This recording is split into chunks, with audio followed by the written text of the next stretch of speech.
Buenas a todos los presentes. En este caso haré el papel de representante legal del señor Rafael Uribe Noguera, el cual fue sentenciado a una condena muy absurda, la más alta que ha contemplado el país de Colombia, por hechos que tal vez cometió, pero en un estado de inimputabilidad. Entonces, este no es el debido proceso que se debió llevar con el señor Noguera. Entonces vamos a pasar a los hechos. ¿Qué fue lo que sucedió ese 4 de diciembre del año 2016? Entonces, Juliana estaba jugando en el barrio Bosque Calderón de la ciudad de Bogotá, Colombia, y fue raptada por Rafael Uribe Noguera y posteriormente, en un apartamento de propiedad de él, fue abusada sexualmente y asesinada. Estos principalmente son los hechos. Claramente son más largos, más sustanciosos, pero no nos vamos a detener ahí, sino vamos a hacer el análisis de por qué Rafael Uribe Noguera no debe estar en la cárcel. Bueno, para entender el contexto que se vive desde la parte de Rafael Uribe Noguera, tenemos que ver su historia, sus antecedentes, su pasado, por qué llegó a cometer este delito y cuál es esa sustancia que le permite no estar en una cárcel. Entonces empecemos. El señor Rafael Uribe Noguera, al momento de los hechos, contaba con 38 años de edad.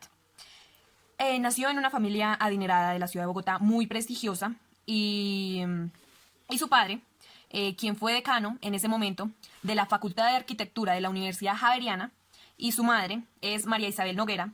Ella es representante legal de la empresa Las Caus Construcciones S.A., propiedad de la familia Uribe Noguera. Rafael tiene una hermana y un hermano que también se han visto envueltos en este caso por el hecho de supuestamente querer desviar la investigación y por la manipulación de pruebas que supuestamente se hicieron. Muchos pensarán que porque Rafael Uribe Noguera nació en una familia pudiente de la ciudad de Bogotá, fue un niño consentido, fue, mejor dicho, la vida que todos envidiamos. Pero déjenme, los detengo en este punto porque eso nunca fue así. Porque sus padres, desde que era un niño, le fueron formando una personalidad individualista que hicieron que ese niño solo se concentrara en una cosa, y esa cosa fue el dinero. Siempre creyeron que hicieron creer al niño que todo en esta vida se consigue con dinero y pasando por encima de las demás personas. Eso lo afirman muchos de los familiares y personas allegadas a Rafael y a la familia Uribe Noguera. Entonces, uno de los comentarios que más ha circulado por todo Colombia es un comentario que hizo una exalumna del padre de Rafael Uribe Noguera, que afirmaba que en muchas ocasiones hacía comentarios que siempre eran clasistas, denigrantes y despreciativos de la dignidad de la gente. Para él todo era dinero, todo lo demás no importaba. Esta aclaración la hizo precisando en que el padre de Rafael Uribe Noguera era igual que el hijo. Tenían los mismos patrones de comportamiento. Al terminar Uribe Noguera su bachillerato, se puede observar que tuvo varias anotaciones en su observador por conductas totalmente reprochables. Cuentan sus compañeros de colegio que él siempre fue un galán, un hombre muy mujeriego, muy fiestero, que siempre estaba presumiendo sus dineros, sus lujos y sus cosas materiales. Entonces, después de varios años, el señor Rafael Uribe Noguera entra a la Universidad Javeriana, que en Colombia esta universidad es una de las más costosas y más prestigiosas. Y el señor Rafael Uribe Noguera entra a estudiar arquitectura, igual que su padre. Y cuentan sus compañeros, sus amigos de universidad, que en ese momento de estudio en la universidad se volvió un hombre muy alcohólico. Le gustaba mucho fumar, le gustaba mucho consumir sustancias psicoactivas. Es más, dicen que era adicto a eso. Muchos de sus amigos afirman que cuando él tomaba alcohol o ingería alguna sustancia psicoactiva, se convertía totalmente en otra persona. Se volvía agresivo, grosero, y usan la palabra fastidioso sus compañeros y amigos. En esa época de universidad, muchas personas se dieron cuenta que algo había cambiado en Rafael Uribe Noguera. No era la misma persona que conocían anteriormente. Algo les parecía raro, pero ninguno se atrevió a decirle o ayudarle a, a volver a ser el mismo Rafael que era antes. La única persona que se dio cuenta de este cambio tan drástico que tuvo Rafael fue su hermano, el cual tomó medidas y hizo que, en compañía de este, fueran a un centro de ayuda psicológica y mental, donde Rafael Uribe Noguera se negó rotundamente a tomar o a entrar o internarse a esta clínica. Y simplemente el hermano dejó así y no tomó ninguna medida más con respecto a su hermano.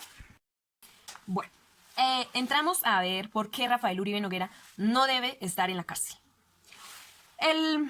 El fundamento legal que tenemos en este momento es el artículo 33 del Código Penal, que nos dice qué personas son inimputables. Entonces vamos a leerlo. Es inimputable quien en el momento de ejecutar la conducta típica y antejurídica no tuviera la capacidad de comprender su licitud o determinarse de acuerdo con esa comprensión, por inmadurez psicológica, trastorno mental, diversidad sociocultural o estados similares. Aquí, ¿cuál es la causa que da imputabilidad a Rafael Uribe Noguera? Claramente es el trastorno mental. Para tener más claridad sobre ese trastorno mental del cual nos habla el artículo 33 del Código Penal, vamos a hacer una leve definición muy corta. Entonces, el trastorno mental señalado en el artículo 33 es aquella condición psicopatológica en que se encuentra el sujeto al tiempo del hecho, de suficiente amplitud, gravedad y afectación de las esferas cognitivas, volitiva y o afectiva, que le impide ser consciente de la ilicitud de su conducta o determinarse conforme a dicha comprensión. Es decir, el trastorno mental ha de ser de tal dimensión que el sujeto está en incapacidad de elaborar una representación psíquica de su ilicitud o de elegir alternativas de actuación al tenor de su inteligibilidad.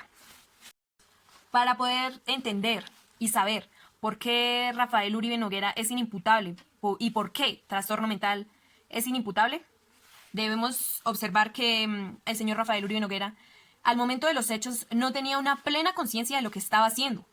Él ni cuenta se dio qué fue lo que hizo, qué realizó, qué hechos fueron los que ese día 4 de diciembre realizó. Y bueno, ustedes se harán la siguiente pregunta. Entonces, ¿por qué Rafael Uribe Noguera se declaró culpable si ni siquiera se dio cuenta de los hechos? Pues es un tema muy importante en este caso. Con respecto a la pregunta, debemos citar el artículo 29 de la Constitución Política, que hace referencia al debido proceso. Y más que todo a esa partecita que dice que toda persona se presume inocente hasta que se demuestre lo contrario. Y es ahí donde le fue violentado al señor Rafael Uribe Noguera ese derecho. Porque antes de que se probara legalmente y por medio de una sentencia, él fue acusado por medios de comunicación como el autor, o sea, no había más sino él. Y así fue presentado en noticias, en periódicos, en diferentes, hasta en redes sociales, fue presentado como el autor material de estos delitos. Entonces, Rafael Uribe Noguera, al verse tan presionado, es que los medios de comunicación hicieron que él tuviera un estrés muy alto, porque él, en medio de su desorientación de lo que estaba pasando en esos momentos, después de que pasaron los hechos, no supo cómo reaccionar, no supo qué decir, cómo expresarse. Y los medios de comunicación lo que hicieron fue hondar en su razonamiento, en su cabeza, y lo que la única reacción que él tomó fue declararse culpable.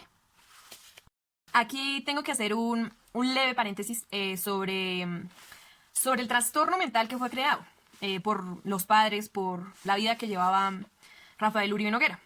Entonces, principalmente muchos psicólogos afirman que el individualismo normalmente es el principal germen de esta tendencia psicópata que presenta Rafael Uribe Noguera. El ambiente en que se desarrolla la persona es determinante para este tipo de trastornos y la formación moral es definitiva. Como lo dijimos anteriormente, Rafael Uribe Noguera tuvo una educación, unos valores, unos principios muy bajos, que no son acordes a la moral y a la costumbre que se lleva en este país. Entonces, sus padres claramente fueron un mal ejemplo para él. Y lo más seguro es que el niño iba a crecer con esos trastornos. Y recordemos que los psicópatas son personas capaces de cometer actos delictivos y agresiones graves sin que muestren ningún sentimiento de culpa. Este trastorno de la personalidad se caracteriza por comportamientos antisociales que llevan a la realización de actos por fuera de la ley, los cuales son con mucha frecuencia llegan hasta el secuestro y agresión de las personas. ¿Qué podemos decir? Claramente el señor Uribe Noguera tenía un trastorno. Pero pues ese trastorno al que hacemos aquí referencia es un trastorno no tan grave como el que vamos a hablar ahorita. Este trastorno simplemente fue el que ocasionó su familia, sus enseñanzas. Como de lo que viene la familia, eso fue lo que le generó ese trastorno psicópata. Claro, debemos decir que al señor Uribe Noguera nunca se le declaró ningún trastorno psicológico. Pero no porque no lo tuviera, sino porque él nunca quiso aceptarlo. Y es claro que uno nunca va a querer aceptar que uno está mal psicológicamente o que tiene un trastorno. Es algo entendible. Es claro que al señor Rafael Uribe Noguera no se le había diagnosticado ningún trastorno mental. Pero después de estos hechos ocurridos, ¿ustedes no creen que él sí tiene algo mal en su cabeza? Claro, es obvio que sí. Y lo pueden confirmar psicólogos, investigadores que han visto su caso. Lo que muchos psicólogos e investigadores han dicho es que él sufre del trastorno de pedofilia. Que para el que no sabe de qué se trata les voy a dar un pequeño significado. Se caracteriza por la presencia de fantasías, impulsos o comportamientos sexualmente excitantes, recurrentes e intensos relacionados con los niños. Es la pedofilia que lastimosamente se convirtió en otro trastorno. Porque creció, porque al no ser tratado como es debido por medio de clínicas que tratan este tipo de trastornos mentales, creció. Y el señor Rafael Uribe, sin saberlo, se convirtió en un pederasta. Es ahí donde terminó con la vida de la menor Juliana Zamboni. Entonces ustedes se harán la pregunta, ¿por qué estoy tan segura que el señor Uribe Noguera es una persona inimputable para los hechos? Bueno, para que una persona sea declarada inimputable, tiene que haber la comprobación de 3 elementos que vamos a decir a continuación. El primero, la condición personal del individuo, que debe padecer trastorno mental, carecer de madurez psicológica o proceder de un entorno sociocultural ajeno al tiempo del hecho. El segundo, la comisión de un hecho legalmente descrito como punible. Tercero, la relación de causalidad entre la condición personal y la ejecución del hecho típico, de forma tal que esa condición le haya anulado el conocimiento de la ilicitud o le haya impedido determinarse de forma jurídicamente irreprochable. Entonces, evidentemente, si miramos esos tres requisitos, podemos observar que claramente el señor Uribe Noguera es una persona inimputable para los hechos. Pero aquí no acaban los hechos del caso, ya que al trastorno mental que sufre el señor Rafael Uribe Noguera se le suma también un hecho agravante, que hace que el señor Uribe Noguera no se acuerde y no pierda totalmente la conciencia de lo que estaba haciendo en estos momentos. Por esa misma razón no se acuerda y no sabe qué fue lo que pasó en ese apartamento. Entonces, a lo que me hago referencia con los hechos que agravan la situación es a que en el momento de los hechos, el señor Uribe Noguera se encontraba ingiriendo bebidas alcohólicas y sustancias psicoactivas y fumando. Entonces, eso agravia mucho la situación. Entonces, ustedes se preguntarán, ¿cuál debió ser el proceso que se debió llevar con el señor Uribe Noguera? Ese proceso está estipulado en el artículo 70 del Código Penal, que dice lo siguiente. Internación para inimputable por trastorno mental permanente. Se le impondrá medida de internación en establecimiento psiquiátrico, clínica o institución adecuada de carácter oficial o privado, en donde se le prestará la atención especializada que requiera. Y es que es claro que el señor Uribe Noguera, por su trastorno mental, necesita de un cuidado, de un seguimiento de su trastorno para que lo pueda superar. Porque es que todos entendemos que él hizo algo muy grave y que conmocionó a todo el país. Pero es que nadie entiende del lado de él que él nunca tuvo la intención de hacerlo por su voluntad propia, sino que fue gracias a este trastorno y a su adicción al alcohol, a las drogas, a sustancias psicoactivas, entre otras, lo que lo llevó a cometer esto, pero no con su voluntad totalmente y su conciencia. Simplemente las cosas pasaron y él no tuvo voluntad en estos hechos. Por eso considero que el señor Rafael Uribe Noguera no debe estar en la cárcel, sino conforme al artículo 70 debe estar internado donde se le debe estar monitoreando y haciendo seguimiento de su trastorno mental para que así lo pueda superar y algún día poder volver a estar en la sociedad como una persona normal que venía siendo. Muchas gracias.